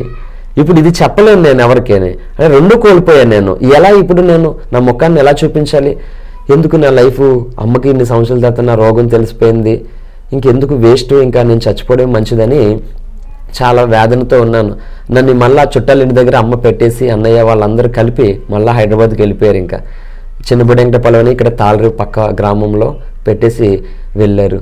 ఇటు చదువు దూరం అయిపోయింది, ఇటు స్వార్థ చెప్పలేను, నేను ఎందుకు బ్రతున్నాను, వేస్ట్ అని చాలా ఏడ్చి బాధపడి 3 రోజులు ఉపవాసం ఉండి నేను ఆత్మహత్య చేసుకుని చనిపోదామని అనుకున్నాను అనమాట. ఈలోగా మరి ఓఫిరి గారు మీటింగ్స్కి ఆనంద భారతీయలో మా పిన్ని వాళ్ళని పర్మిషన్ తీసుకుని, నేను ఎలా ఇంటి దగ్గరే ఉంటున్నాను కదా, బలహీనంగా ఉంటుంది, చర్చ్కి వెళ్తాను, ప్రార్థనకి వెళ్తానని వాళ్ళు పర్మిషన్ తీసుకుని వెళ్ళాను. అక్కడ ఆ మీటింగ్లో వాక్యం ఏం చెప్పారో నాకు తెలియదు, కానీ ఒక బుక్ స్టాల్ ఉంది. ఆ బుక్ స్టాల్ దగ్గరికి నేను వెళ్ళాను. వెళ్తే అంటే నేను వెళ్ళడం కాదు, దేవుడు నన్ను నడిపిస్తున్నాడు అంతే. నా జేబులో 50 రూపాయలు మాత్రమే ఉన్నాయి. బుక్ స్టాల్ దగ్గరికి వెళ్తే ఒక పుస్తకం ఉంది అక్కడ, చిన్న పుస్తకం, ఇంచుమించు ఒక 30-40 పేజెస్ కలిగిన చిన్న షార్ట్ బుక్. దాని పేరు దీర్ఘాయుష్మాన్ భవ అనే పుస్తకం. అది ఎందుకో చదవమని ప్రేరణ కలుగుతుంటే అది ఎంత అన్నాను. అప్పుడు 10 రూపాయలు ఆ పుస్తకం ఆ రోజుల్లో. ఆ పుస్తకాన్ని అక్కడే కొనుక్కోవడం. నేను ఏ పుస్తకమైనా ఆల్మోస్ట్ ఎంత పెద్ద పుస్తకమైనా సరే 1-2 డేస్లో కంప్లీట్ చేసేస్తాను నేను పుస్తకాలు. అంత ఎక్కువగా పుస్తకాలు చదువుతాను నేను. ఇండియన్ హిస్టరీ చదువుతాను, క్రైస్తవ సంబంధించిన సాహిత్యం చదువుతాను. 1-2 రోజులు ఎక్కువ చదివేస్తాను నేను. అలాంటిది అది షార్టే కదా, పావు గంటలోనే చదివేశాను. అక్కడ చదివితే నాకు అక్కడ దొరికింది ఏంటంటే, నీ కాలానికి ముందే నువ్వు ఎలా మరణిస్తావని బైబిల్ నన్ను క్వశ్చన్ చేస్తూ ఉంది. అంటే అక్కడ దైవజన్ లోఫిరి గారు అనేక విషయాలు చెప్తూ, మనిషి ఆయుష్ అయిపోయే చనిపోడు, ఆయుష్కి ముందుగానే మనిషి చనిపోతున్నాడు, దాని కాలానికి ముందే చనిపోతున్న కొంతమంది ఉన్నారు, ఆయుష్ అయిన తర్వాత కూడా బ్రతికినటువంటి హిజ్కియా కూడా ఉన్నారని హిజ్కియా సాక్ష్యాన్ని కూడా అందులో మెన్షన్ చేశారు. సో టోటల్గా ఆ పుస్తకం ఏంటంటే ఆ సమయంలో నన్ను బ్రతికించడానికి అవసరమైన పుస్తకం అది. సో బైబిల్లో ఉన్నటువంటి వర్డ్స్ ఆ పుస్తకంలో ఉన్నాయి కనుక ఆ రోజు ఆ పుస్తకాన్ని నేను చదవనందువల్ల నేను ఒక తీర్మానం చేసుకున్నాను, ప్రభువా నన్ను క్షమించండి, ఏదో ఇలా అయ్యిందని నేను చనిపోదాం అనుకున్నాను, ఆత్మహత్య చేసుకున్నా మళ్ళీ నేను నరకానికి వెళ్తాను కదా, నన్ను మన్నించండి, నేను ఎప్పుడు అటువంటి పని చేయను, కాబట్టి నువ్వు నన్ను తీసుకునేంత వరకు నేను బ్రతుకుతాను, ఎప్పుడు నేను ఇలాగ పిరికివాడిగా చేస్తానని నేను మాట్లాడను. కానీ ఈ పరిస్థితుల్లో నేను ఎలా బ్రతకాలి, ఇటు చదువుపోయింది అటు సువార్త చెప్పలేను, మరి నేను ఎట్లా బ్రతికేదని నా జీవితాన్ని అయితే ప్రభుకి అప్పగించుకోండి. నేను బ్రతికితే ప్రభువా ప్రజలకు మేలు కలిగేలాగా నేను బ్రతకాలి, లేకపోతే నా వల్ల ఎటువంటి పని లేకపోతే నన్ను నువ్వే తీసుకెళ్ళిపో, నేను చావడం ఎందుకని నేను మరి ప్రభు దగ్గర అలా తీర్మానం చేసుకుని అప్పగించుకున్నాను. ఈలోగా 2008లోకి వచ్చేసాం. మళ్ళీ డిగ్రీ డిస్కంటిన్యూలోంచి మళ్ళీ పీవీఆర్ కాలేజ్, అది కూడా half day college, Kakinada Bhanugudi ఆపోజిట్లో ఉన్నటువంటి కాలేజీలో అదే బీఎస్సీ కంప్యూటర్స్ 2008 to 11 మళ్ళీ కంటిన్యూ చేశాను. సో మోకాళ్ళ దగ్గర ప్రార్థనల దగ్గర మరి నేను సమాధానం పొందాను, కన్నీరు కారిస్తే నాకు నెమ్మది దొరికింది. ఒక బ్లడ్ పేషెంట్గా ఉన్నటువంటి నేను మరి మెడికల్ వేలో ఎవరు ఫాస్టింగ్ ఉండకూడదు అసలు, కానీ నేను 40 రోజులు 50 రోజులు 30 రోజులు 10 రోజులు మరి అట్లా ఈ మోషన్స్తోనే రక్తం పోతుంటేనే మరి ఉపవాసాలు చేశానంటే ఆ శక్తి దేవుడే ఇచ్చాడు బ్రదర్ నాకు.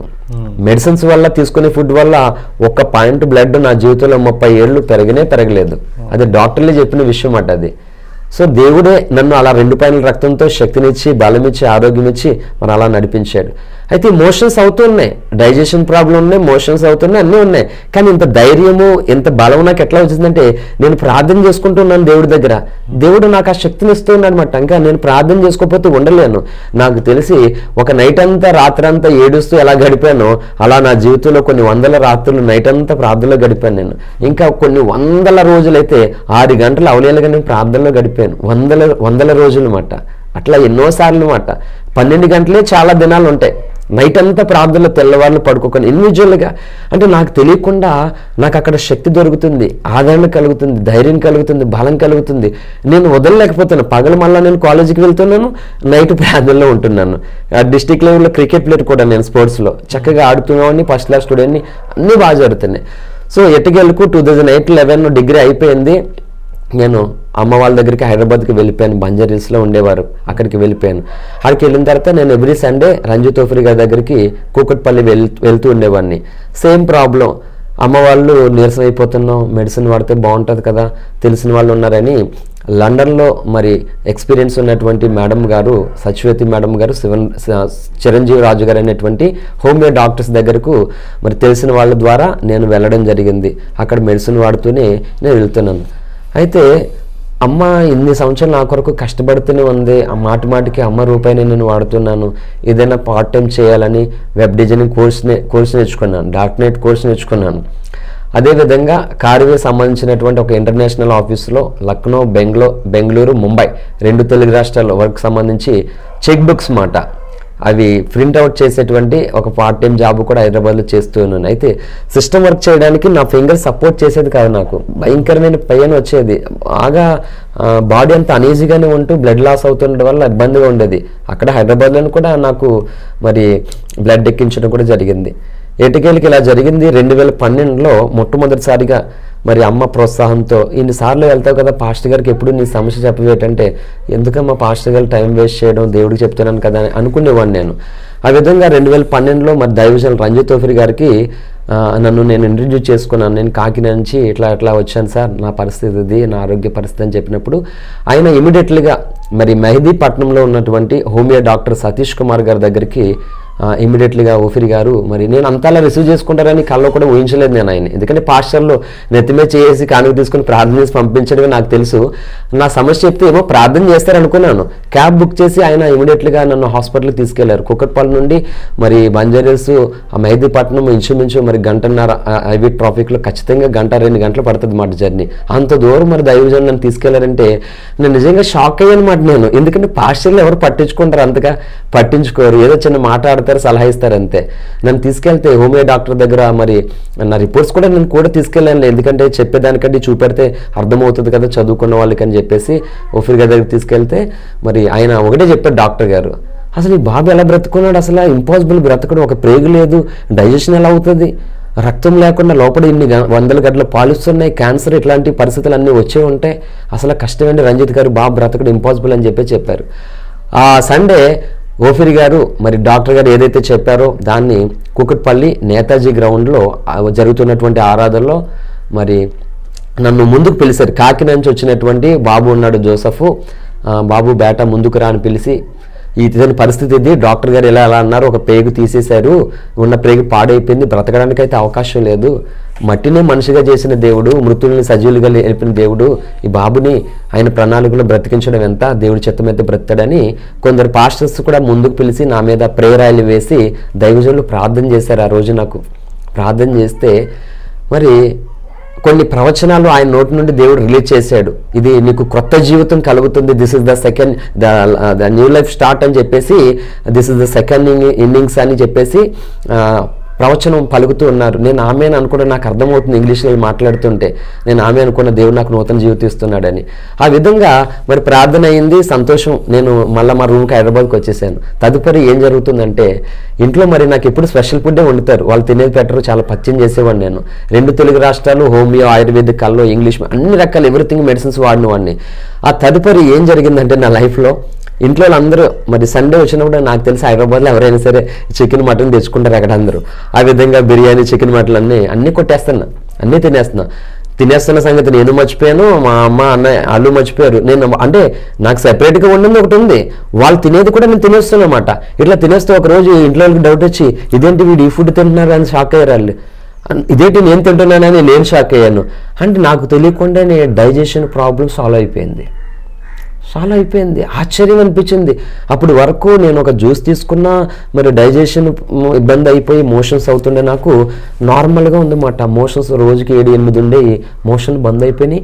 ఎటువంటి హాట్ ఫుడ్ అయినా వాళ్ళు ఇలాగ తినేస్తున్నా అడిగిపోతుంది. షాక్ ఏంటని చెప్పేసి తర్వాత హాస్పిటల్కి వెళ్ళిన తర్వాత డాక్టర్ గారికి చెప్తే, అవి తినకూడదమ్మా, నువ్వు అలా తినకూడదు అసలు అని చెప్పేసి వాళ్ళు తినొద్దని చెప్పారు. కానీ ఈ ఆటోమేటిక్గా నాకు ఈ బంద్ అయిపోయినాయి.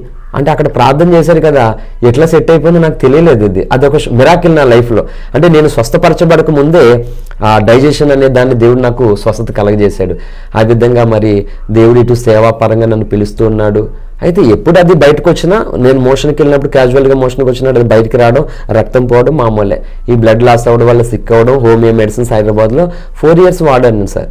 మెడిసిన్స్ వాడాను, ఫ్రూట్స్ వాడాను, అన్నీ వాడాను. అలాగే ఆ ప్రాంతంలో కూడా మరి సువార్త ప్రకటిస్తూ 2 తెలుగు రాష్ట్రాల్లో నేను అన్ని రకాలమైనటువంటి విలేజెస్, పట్టణాలు అన్నీ కూడా మరి నేను సంచరించి సువార్త పరిచయం చేశాను. ఈ విధంగా మరి ప్రభు ప్రేరణ బట్టి, ప్రభు మాటను బట్టి బంజారీస్లోనే మొట్టమొదటిగా పరిచర్య అనేది గౌరీశంకర్ కాలనీ, రోడ్ నెంబర్ 11 బంజారీస్లో స్టార్ట్ చేశాను. అక్కడ మరి దేవుడు నాతో మాట్లాడినటువంటి తర్వాత ఆ ప్రాంతాన్ని విడిచిపెట్టి దేవుడు చెప్పాడు, నువ్వు ఎక్కడి నుంచి వచ్చావు అక్కడికి వెళ్ళు, నా కార్యాన్ని నేను జరిగిస్తానని చెప్తే దేవుని స్వరాన్ని కూడా నేను విన్నటువంటి వ్యక్తిని నేను. ఎందుకంటే అంత ఆశయం మాట, ఇంకా వేరే ఆశయం లేదు, వేరే లేదు నా లైఫ్, ఏనే సర్వము అన్నంతగా నా జీవితాన్ని కమిట్ చేసుకున్నాను ప్రభుకి. ప్రభు కూడా అట్లా నాతో వాక్యం ద్వారా మాట్లాడాడు, దర్శనం ద్వారా మాట్లాడాడు. నేను ప్రార్థనా గదిలో ఉన్నప్పుడు మరి ఎవరు మాట్లాడుతున్నారో తెలియకుండా ఒక స్వరం కూడా వినడం కూడా నేను నేర్చుకున్నాను. ఆ విధంగా ప్రభు మాట్లాడితే అదే మాట దైవజనులు ఓఫిరి గారికి కూడా చెప్పి 2014 జూన్ 8వ తారీఖు లాస్ట్ సండే అదే నేతాజీ గ్రౌండ్లో నేను సాక్ష్యం చెప్పి మా ప్రాంతానికి వెళ్తున్నాను, ప్రభు చెప్పాడు వెళ్ళమని, నా కొరకు ప్రార్థన చేయండి అని అక్కడ సాక్ష్యం చెప్పి మరి 9వ తారీఖు నైట్ నేను అక్కడ ట్రైన్ ఎక్కాను, 10వ తారీఖు ఊర్లోకి వచ్చాను. ఆ తర్వాత 2015లో మరి నేను చదువుకున్నటువంటి స్కూల్లోనే తాళరేవు గ్రౌండ్లో మరి దైవజనులు ఓఫిరి గారి ద్వారా మే 8వ తారీఖు 2015 హస్తనిక్షేపణ తీసుకుని ఆర్డినేషన్ తీసుకుని సెప్టెంబర్లో మరి యానం ప్రాంతానికి దైవజనులు నన్ను పరిచర్యకు సేవకు పంపించారు. అక్కడ ఒక రూమ్ తీసుకోవడం, అక్కడ పరిచర్య నిమిత్తము మరి ఒంటరిగానే నేను గడిపాను. ఈ విధంగా జరుగుతూ ఉంది. కొద్ది నెలల తర్వాత అమ్మ కూడా పరిచర్యకు వచ్చారు. అక్కడ ఎవరు లేరు, నేను ఒక్కడినే ఆ స్వార్థ ప్రకటిస్తూ దేవుని పని చేస్తూ ఉన్నాను. ఉద్యోగం చేయాలి, నా కుటుంబానికి నేను ఆశ్రయంగా ఉండాలని కూడా చాలా ప్రయత్నం చేశాను నేను. యానం వెళ్ళిన తర్వాత కూడా మరి నేను బీఎస్సీ చదివినా కదా, గ్రూప్ 4 ఎగ్జామ్ రాశాను, గ్రూప్ 2 ఎగ్జామ్స్ కూడా రాశాను. ఏ విధంగా జాబ్ చేయాలి, నా కుటుంబానికి నేను ఉపయోగపడాలి, వాళ్ళకి నా తల్లికి ఉపయోగపడాలని చాలా కలలుగా అన్నాను. ప్రభు ఆ విషయంలో కూడా 3 సార్లు మరి నాతో మాట్లాడారు.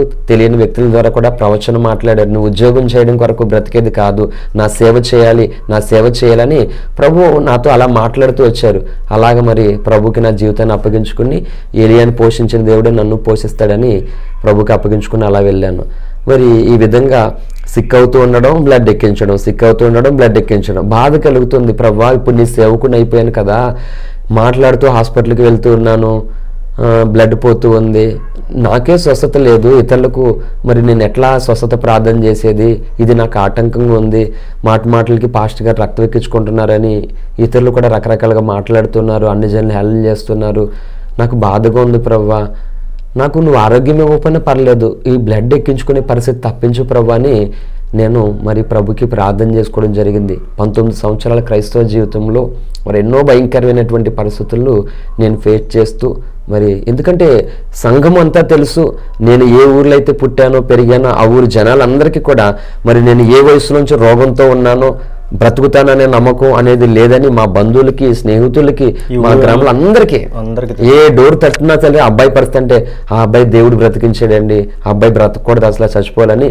అందరూ చెప్తారు అన్నమాట. అందరూ చెప్తారు. ఇప్పుడున్న చిన్నపిల్లలు తప్ప అందరికీ తెలుసు ఊర్లో అంతా. ఎందుకంటే అన్ని evidence, medical reports, videos, photos అన్నీ నా దగ్గర ప్రస్తుతం అన్నీ అవైలబుల్గా ఉన్నాయి. అంత క్లియర్గా ఎవరు కాదనడానికి వీలు లేనంతగా ఉంది. ఇంకా చిత్రం ఏంటంటే ఏ డాక్టర్లు అయితే నాకు మెడిసిన్ ఇచ్చారో ఆ డాక్టర్లు కూడా నన్ను ఇంటర్వ్యూ చేశారు. ఏట్రా బాబు నీకు ఎట్లా డైజెషన్ అవుతుంది, ఇది ఎలా తింటున్నావు నువ్వు, ఏంటి ఎలా జరుగుతుంది ఏంటంటే డాక్టర్లు కూడా చెప్పాను. ఒకరోజు ఈ తాళరేవు ప్రాంతం, కాకినాడ పరిసర ప్రాంతం నుండి హైదరాబాద్కి జనరల్ ట్రైన్కి మెడిసిన్స్కి వెళ్ళాను నేను, హోమియో మెడిసిన్స్కి వెళ్తే అప్పుడు మేడం ఎప్పుడు వెళ్ళినా మెడికల్ చెకప్ చేస్తారు, బ్లడ్ టెస్టులు చేస్తారు. అప్పుడు చేసినప్పుడు 2 పాయింట్ల రక్తం మాత్రమే ఉంది. షాక్ అయ్యారన్నమాట. 2 పాయింట్ల రక్తంతో ఒక వ్యక్తిని అంబులెన్స్లో తీసుకురావాలి, నువ్వు జనరల్ ట్రైన్కి వచ్చావా, నీకేమైనా అయితే మా హాస్పిటల్ మూసేస్తారయ్యా, ఏంటి నీ ధైర్యం, అసలు ఏమనుకుంటున్నాను ఇవన్నీ కోప్పడ్డారు నా మీద. ఏటర్ బాబు అసలు 2 పాయింట్ల రక్తంతో ఎలా రాగలిగాను, ఎంత దూరం, హార్ట్ బీట్ ఎక్కువైపోద్ది, నువ్వు నడుస్తుంటే అప్కి వెళ్తుంటే మాట్లాడుతుంటే హార్ట్ బీట్ ఎక్కువైపోయి గుండె ఆగిపోతే తెలుసా, నీకు తెలియదేమో మెడికల్ వేలో ఇలా ఉంటుందని ఆ మేడమే చెప్పారు నాకు. ఆ విధంగా రూమ్లో తీసుకెళ్ళి నీకు ఎంత మొండితనం, ఎంత ధైర్యం నీకు ఎలా వచ్చింది ఏంటని చెప్పేసి నాతో మాట్లాడారు. ఏంటి అసలు చెప్పు, ఏంటి నీ పరిస్థితి, ఈ ఆరోగ్య పరిస్థితి, ప్రేగు లేదు, లోపడే 100 గడ్డలు ఉన్నాయి, పాలిప్స్, అవి క్యాన్సర్ వచ్చేటువంటి ప్రమాదం ఉంది, అసలు ఏంటి నువ్వు అంటే చెప్పాను. నీ ధైర్యం ఏంటంటే నేను యేసుప్రభుని నమ్ముకున్నాను మేడం, ఏం తిన్నా నాకు అరిగిపోతుంది, ప్రయాణాలు చేస్తాను, ఇట్లే రొటీన్ నా లైఫ్, ఎప్పుడు తింటాను ఎప్పుడు పడుకుంటాను తెలియదంటే మేడం షాక్ అయ్యారు. అప్పుడు అన్నారన్నమాట, దేవుడి కోసం చాలామంది అంటారు ఉన్నాడో లేడో నాకు తెలియదు, కానీ నీ విషయంలో మాత్రం దేవుడు ఖచ్చితంగా ఉన్నాడని నేను ఒప్పుకున్నానని. ఆమె హోమ్ శాంతి బ్యాక్గ్రౌండ్ మేడం, ప్రస్తుతం ఇప్పుడు కూడా ఉన్నారు హైదరాబాద్లో వాళ్ళు. ఇట్లా ఎంతోమంది ముస్లిమ్స్ డాక్టర్లు కూడా నా వెనకాల నడిపిస్తున్నది దేవుడు అని ఒప్పుకున్నారు. కోనసీమ ప్రాంతానికి అమెరికా డాక్టర్లు వచ్చారు, 6 నెలలకు ఒకసారి వస్తారట, తెలుగు డాక్టర్లే, అంటే ఇండియన్స్ వాళ్ళే అక్కడ సెటిల్ అయ్యి అక్కడి నుంచి అప్పుడప్పుడు వస్తారు. అక్కడికి తెలిసిన వాళ్ళ ద్వారా వెళ్తే వాళ్ళు కూడా చెప్పారు, ఏదో ఒక శక్తి నీ వెనకాల ఉండడం వల్ల ఏదో జరుగుతుంది బాబు, ఇది మామూలుగా జరిగే కాదు, ఇది ఒక వింత, మేము ఎప్పుడు చూడలేము. మా ఎక్స్పీరియన్స్లో 40 years ఎక్స్పీరియన్స్, 60 years ఎక్స్పీరియన్స్ డాక్టర్లు చెకప్ చేశారు. వాళ్ళందరూ చెప్పింది ఒకటే, ఏదో ఒక శక్తి, అంటే ఆ శక్తి పేరే నజరేయుడైన యేసు అని 100 మంది డాక్టర్లకి నేను సువార్త చెప్పడం కూడా జరిగింది. సో మీకు ఈ ఆరోగ్య పరిస్థితి ఎలా ఉంది గారు? ప్రస్తుతం అయితే ఇప్పుడు నేను సంపూర్ణ ఆరోగ్యవంతుడిగా ఉన్నాను. బ్లడ్ ఎక్కించుకోవట్లేదు, బ్లడ్ మోషన్ అవ్వట్లేదు. 2020 నుంచి 2024 ఎంటర్ అయ్యేటప్పుడు ఒక మెడిసిన్ కానీ, ఒక బ్లడ్ ఎక్కించుకోవడం కానీ, చెకప్స్ కానీ ఏమీ లేవు. ప్రస్తుతం న్యూ రిపోర్ట్స్ ఏమీ లేవు నా దగ్గర, ఎందుకంటే ఆ పరిస్థితి లేదు. హాస్పిటల్ మీకు తెలియదు. ఇప్పుడు ఏం చేస్తున్నారు మరి ప్రస్తుతం? ఇప్పుడు నేను సేవ చేస్తూ ఉన్నాను. 2015లో అభిషేకం తీసుకుని మరి ఆ విధంగా యానం పరిచర్యకి వెళ్ళాను. దేవుడు పిలిచిన పుట్టిన ఊర్లోనే సేవ చేస్తాను. ప్రస్తుతం దేవుడు నన్ను ఏ ఊర్లో పుట్టానో ఆ ఊర్లోనే. సొంత ఇల్లేనండి? సొంతదే. ఇంటి పక్కనే ఇల్లు నేను నిజంగా అండి, ఇల్లు కూడా ఒక వంటగది ఉంటుంది చూడండి, దాంట్లో నివసిస్తున్నారు.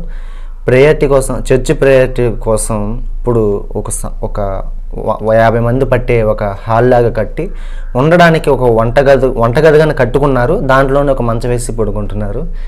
నేను చూస్తే చాలా ఇన్స్పిరేషన్ ఉంది బ్రదర్. దేవుని కృప బ్రదర్. అయితే దీనికి ముందుగా మెయిన్ ఒక హార్ట్ లాంటిది, ఒక గుండె లాంటిది చిన్న సాక్ష్యం, చిన్న మొక్కు ఉందన్నమాట. అయితే ఇలా పరిచయం చేస్తున్నటువంటి నేను మరి 2019లో చాలా సిక్ అయిపోయాను. 1 పాయింట్ రక్తంతోనే ఉన్నాను. ఆ పరిస్థితుల్లో భయంకరమైనటువంటి ప్రాబ్లం ఫేస్ చేయవలసి వచ్చింది. ఏంటంటే మరి నన్ను కన్న తల్లి ఎప్పుడు కూడా నాకు తెలిసి అనారోగ్యం ఉండడం నాకు తెలియదు. 2019 డిసెంబర్ 9వ తారీఖున హోప్ హాస్పిటల్ కాకినాడకి మేము వెళ్ళినప్పుడు అప్పుడు ఒకరికి అమ్మకి హెల్త్ కొంచెం ప్రాబ్లం అయితే అన్ని రకాల టెస్టులు అన్ని చేయించాం. ఆ రోజు 9వ తారీఖుని చూసినప్పుడు అమ్మ గొంతు క్యాన్సర్ లాస్ట్ స్టేజ్లో ఉందని తెలిసింది అమ్మకి. ఇంకా మరుక్షణము నాకు ఊపిరి ఆగిపోతుంది అన్నమాట, మాటలు రావట్లేదు. వెంటనే నేను 1 పాయింట్ రక్తంతో నేను అక్కడే తీర్మానం చేసుకున్నాను 50 రోజులు ఉపవాసం ఉండాలి అమ్మ కొరకు అని. ఎందుకంటే బైబిల్లో భక్తుడైన దావీదు కుమారుడు చావు బ్రతుకుల మధ్య పుట్టిన పసికందు ఉన్నప్పుడు దావీదు ఉపవాసం ఉండి ప్రార్థన చేశాడు. కనుక నాకు బైబిలే ఆధారం. నేను ఏ పని చేయాలన్నా, నేను ధైర్యంగా ఉండాలన్నా, నా ఏడుపు తొడబడాలన్నా నాకు ఎవరూ లేరు. ఈ బైబిలే నన్ను ఆదరించింది. నన్ను కన్న తల్లి ఆమెను ఎంతో బాగా చూసుకోవాలి నేనని కలలుగన్నాను. నేను ఆమె కొరకే చదువుకున్నాను, ఆమె కొరకే బ్రతకాలనుకున్నాను. దేవుడు దొరకడం వల్ల ధైర్యం కలిగింది, బలం కలిగింది. నా తల్లి కొరకు 8 సంవత్సరాలు కన్నీరు కార్చాను. నేను అనుకున్న లైఫ్ అమ్మకి ఇవ్వలేకపోయాను. కానీ ప్రభా అమ్మని రాజ్యంలో అయినా చేరాలి, అమ్మ రక్షణ పొందాలని కన్నీరు కార్చిగా 2013లో అమ్మ బాప్టిజం తీసుకోవడం జరిగింది. చాలా హ్యాపీ ఫీల్ అయ్యాను. చివరికి 2019లో అమ్మగారు మరి ఈ గొంతు క్యాన్సర్ లాస్ట్ స్టేజ్లో ఉన్నప్పుడు గుండెలు పగిలిపోయినటువంటి వేదన. ఎందుకంటే ఈ క్యాన్సర్ అనే మహమ్మారితో నాకు తెలిసినటువంటి వారు ఎందరో మరి లోకాన్ని విడిచిపెట్టి వెళ్ళిపోయారు. భయం వేసింది నాకు. అందుకు వేరే ఆప్షన్ లేదు. సంఘానికి చెప్పాను నేను ఆ వీక్ అమ్మ కోసం 50 రోజులు ఉపవాసం ఉంటున్నాను, నేను నా కొరకు ప్రార్థించాను. పాస్టర్ గారు మీ పరిస్థితి ఇప్పుడు ఎలా ఉంది, మీకు ఏమన్నా అయితే ఏంటి పరిస్థితి అంటే సంఘానికి ఒకటే చెప్పాను. ఈరోజు పాస్టర్ గారు చనిపోతే బోల్డ్ మంది పాస్టర్లు దొరుకుతారు, అమ్మ చనిపోతే నాకు అమ్మ దొరకదు, వేరే అమ్మ లేకుండా నేను ఎట్లా సేవ చేయాలి, నేను చెయ్యలేను. దేవా అమ్మనే తీసుకుంటే నన్ను కూడా తీసేసుకో, ఎందుకు ఇంత వరకు చాలు, నువ్వెవరో తెలియకుండా చనిపోవాలి నేను, కానీ నువ్వు నాకు దొరికావు కదా, చనిపోయినా పర్లేదు, కానీ అమ్మని పోగొట్టుకోండి, నాన్నని పోగొట్టుకోండి, నీ లోకంలో బ్రతకలేనని గుండెలు పగిలేలాగా నాకు తెలిసి నేను రోగంతో హాస్పిటల్లో సూదులతోటూ మనుషుల గాయాల వల్ల ఏడ్చిన దానికంటే అమ్మ నాకు దూరం అయిపోతుంది, అమ్మ లేకుండా నేను బ్రతకాలా అనే ఆలోచనలోనికి వచ్చినప్పుడు అసలు ఏడవడానికి ఇంకా ఒక చుక్క కూడా లేదు, ఇంకా మాటలు రావట్లేదు, మోగవాడిని అయిపోయాను టోటల్గా. సంఘానికి మాత్రం చెప్పిన మాట ఇదే, ఫాస్ట్గా చనిపోతే ఇంకో ఫాస్ట్ వస్తాడు, అమ్మ చనిపోతే అమ్మ రాదు, మీరు ఏం చేస్తారో తెలియదు, మీ ఇష్టం, నేనైతే ప్రార్థన చేస్తాను, మీరు నా కొరకు ప్రార్థన చేయనని అమ్మని హోప్లో అడ్మిట్ చేస్తాం. అమ్మని చిన్నాన్ని చూసుకుంటూ వచ్చారు. ఇక్కడ ఇదే ప్లేస్లో నేను రూమ్లో ఉండి ఏం తిన్నానో ఏమో తెలియదు, సంఘం వాళ్ళే వచ్చి వాళ్ళు నేను తినడానికి నాకు జ్యూస్ అని అదని తీసుకుని వచ్చి ఒక్కడే ఉన్నాడని, వాళ్ళే నా లైఫ్ అంతా కూడా మరి దేవుని నమ్ముకున్నటువంటి పిల్లలు, దేవుని సంఘము వారే నన్ను అన్ని విషయాల్లో పట్టించుకుని నన్ను ఆదరించి ఏది చేసినా దేవుడి పిల్లలే ప్రతి విషయంలో నన్ను ఆదరించారండి. ఆ విధంగా 2020లోకి ఎంటర్ అయిపోయాం. ఈ ఉపవాసాల ప్రార్థన చేస్తున్నాను. ఈలోగా మరి 60 పాయింట్ రక్తంతో నేను చావు బ్రతుకు మధ్య. ఇప్పుడు పరిస్థితి ఎలా ఉందంటే అమ్మని కూడా అక్కడి నుంచి ట్రీట్మెంట్ అయిపోయింది, పంపించేశారు వాళ్ళు. ఆరోగ్యశ్రీ ఇంకా అయిపోయిందమ్మా, అవసరమైతే పిలుస్తానని రేడియేషన్ కేమీ అన్నీ అయిపోయింది, పంపించేశారు. ఈ ఫిబ్రవరి టైంకి వచ్చేసరికి ఒక రూమ్లో నేను, ఒక రూమ్లో అమ్మ, ఇద్దరిలో ముందు ఎవరు చనిపోతారో తెలియదు. కొన్ని వందల మంది 2 తెలుగు రాష్ట్రాల నుండి పాస్టర్స్ అనేమి, విశ్వాసులు అయితేనేమి, బంధువులు అయితేనేమి, చుట్టాలైతే ఇదే ప్రాంతంలో ఉన్నటువంటి వారు గుంపులుగా మరి చివరి చూపు నన్ను కానీ నా తల్లిని కానీ చూడడానికి ఎంతోమంది వచ్చారు.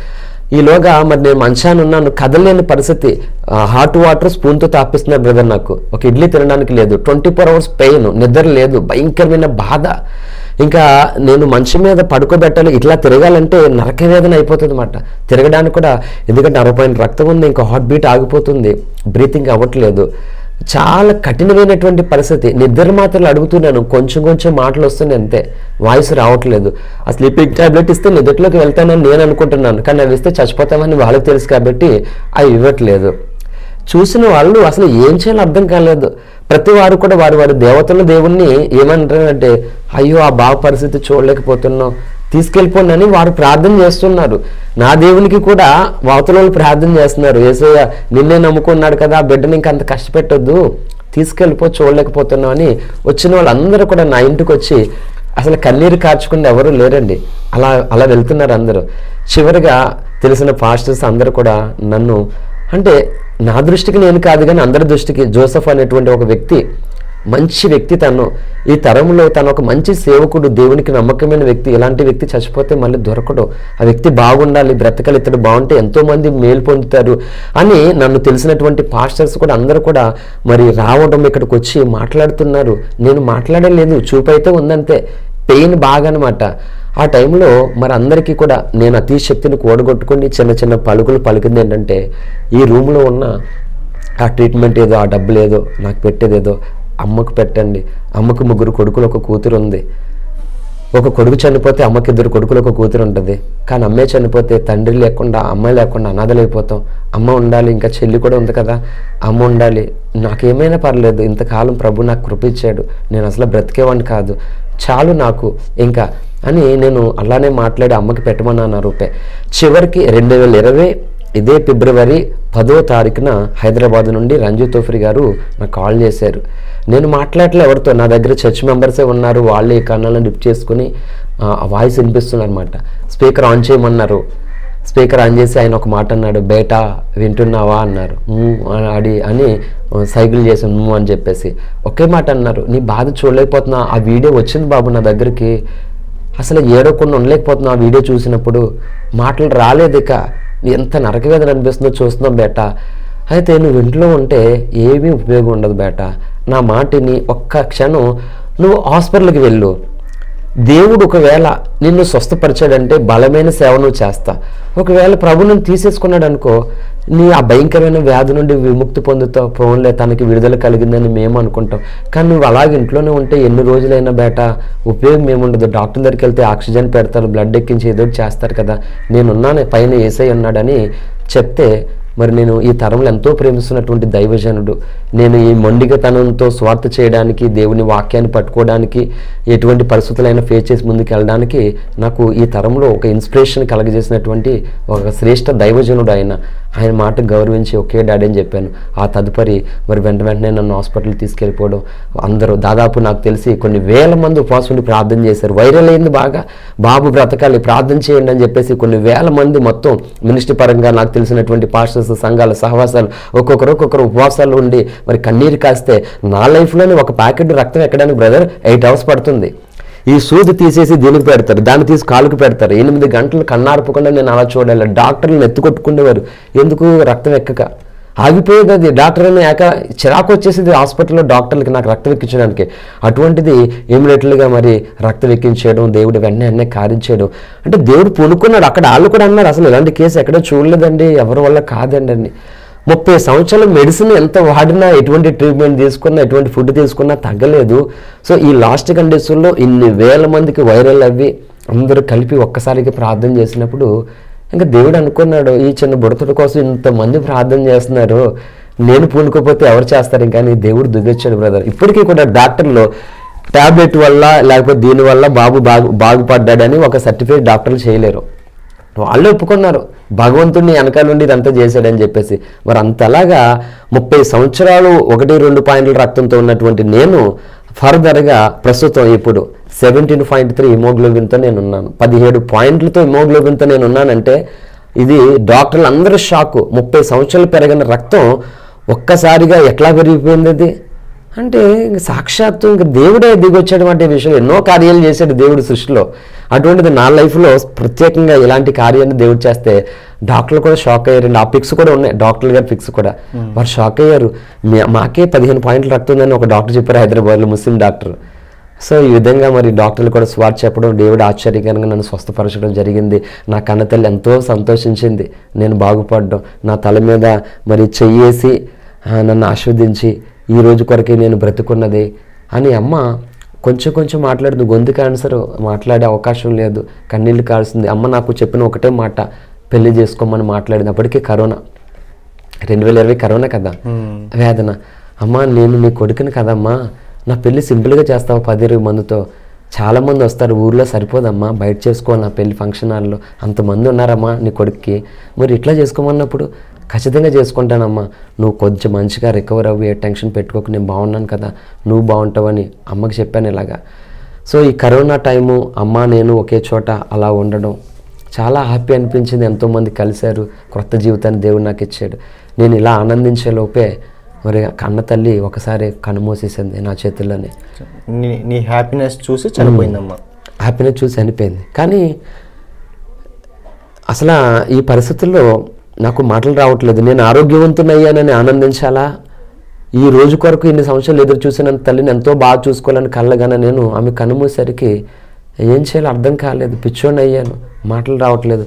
అసలు నేను ఎవరి కొరకు బ్రతకాలి, ఎందుకు వరకు బ్రతకాలి, నేను ఎక్కడ ఉండాలి, ఏం చేయాలి, ఇంకా అయోమయ గందరగోళం, ఒక పిచ్చోని అయిపోయాను. ఆ విధంగా అమ్మ చనిపోయి భయంకరమైనటువంటి శోధనలో నేను ఉన్నప్పుడు ఒక పక్క ఆరోగ్యవంతునయ్యానని ఆనందించాలా, అమ్మ చనిపోయిందని వేదన పడాలా తెలియని స్థాయిస్థితిలో నేను కుమ్ములిపోయి ఏడుస్తూ ఉన్నాను. మరి దేవుడే నన్ను చివరకు మరి ఓదార్చి బలపరిచి ఆగస్టు 31వ తారీఖు రాత్రి భయంకరంగా శోధన పడి ఇంకా చనిపోవాలని ఇంకా దేవుడి దగ్గర ప్రార్థన చేస్తున్నాను నేను. అమ్మ ఆగస్టు 5వ తారీఖున చనిపోయింది. ఈ 25 డేస్ మూలుగుతూ ఉన్నాను. ఆగస్టు 31వ తారీఖు రాత్రి మరి ప్రభువు నన్ను దర్శించారు. ప్రభువు నాతో మాట్లాడారు. ఎవరి కోసం బ్రతక, నా కోసమే కదా బ్రతక, ఇప్పుడు కూడా నేనున్నాను, నీ తల్లి నా దగ్గరే కదా ఉంది, ఎంతోమందిని కన్నీరు తొడవాలి నువ్వు అని నన్ను దేవుడు ఆదరించి మరి ఆ రాత్రి నుంచే నేను ఇప్పటి వరకు 80 పాటలు రాశానండి. అసలు నేను విశ్వాస జీవితంలో ఒక పాట కూడా ఎప్పుడు రాయలేను, నేను పాడలేదు కూడా. అసలు మా చర్చిలో ఎవరికి పాటలు పాడుతున్నట్టు సంగతి కూడా తెలియదు. అలా పెరిగాను నేను. అయితే నీ ఉన్నావనేగా నేను జీవిస్తున్నాను, నీ ఉన్నావనేగా నేను పయనిస్తున్నాను, నీవే లేకపోతే నా బ్రతికే లేదయ్యా, నీవే లేకపోతే నా బ్రతుకు శూన్యమయ్యా అనేటువంటి పాట ఆ ఏడుస్తూ పాడుకున్నాను. ఆ రోజు తెలియదు, లిరిక్ ఏమీ లేదు. అంటే నేను మోకాళ్ళ ప్రార్థనలు ఏడుస్తూ ఉన్నాను. దేవుడు నన్ను ఆదరించి బలపరిచాడు. నేను ఉన్నాననే కదా నువ్వు బ్రతుకుతున్నావు, అమ్మ లేదని ఎందుకు బాధపడుతున్నావు అని ప్రభు నాతో మాట్లాడితే ఆ మోకాళ్ళ ప్రార్థనలో అర్ధరాత్రి మాట 31వ తారీఖు ఆగస్టులో. సో మరి ఆ రోజుతో ఈ 3 సంవత్సరాల్లో దాదాపు 80 పైచిలుకు పాటలు దేవుడు ఈ రీతిగా నాతో రాపించాడు. మరి ఈ రీతిగా దేవుడు మరి ఉన్నతమైనటువంటి తన పరిచర్య నాకు అప్పగించి 2 తెలుగు రాష్ట్రాల్లో విస్తారమైనటువంటి సేవా పరిచర్యలో నన్ను విరివిగా దేవుడు వాడుకుంటున్నాడు. కాబట్టి నా ప్రయాణాల కొరకు, నా సేవా పరిచర్యలో మరి ఎందుకు దేవుడు ఇంత భయంకరమైన జీవితంలో నన్ను కాపాడి ఆరోగ్యం ఇచ్చి ఆయన సేవకు మరి నన్ను ఎంచాడో ఆ పని సంపూర్తిగా ఈ భూమి మీద నేను నెరవేర్చాలని మరి నా కొరకు మీరు అందరూ కూడా ప్రార్థించాలని మిమ్మల్ని అందరినీ మరి వేడుకుంటున్నాను. అందరికీ వందనాలు. Thank you. మరి అవకాశం నాకు ఇచ్చినటువంటి బ్రదర్ దోషి గారికి ప్రభుపేట ప్రత్యేకమైన వందనాలు తెలియజేస్తున్నాను. Thank you brother. ప్రైజ్లాడండి. ఈ బ్రదర్ యొక్క సాక్ష్యం మొత్తం చూశారు కదా. తప్పకోకుండా ఈ యొక్క సాక్ష్యాన్ని మీరు చూడడమే కాకుండా అనేక మందికి షేర్ చేస్తే అనేక మంది ఇంకా రక్షణలోకి రావడం, ఇంకా అనేక మంది బలపడడానికి అవకాశం ఉంటుంది. అలాగే నా గురించి, ఈ అన్నయ్య గురించి తప్పకోకుండా అందరూ ప్రార్థన చేయమని కోరుచున్నాను. ప్రైజ్లాడే కదా. ప్రైజ్లాడు.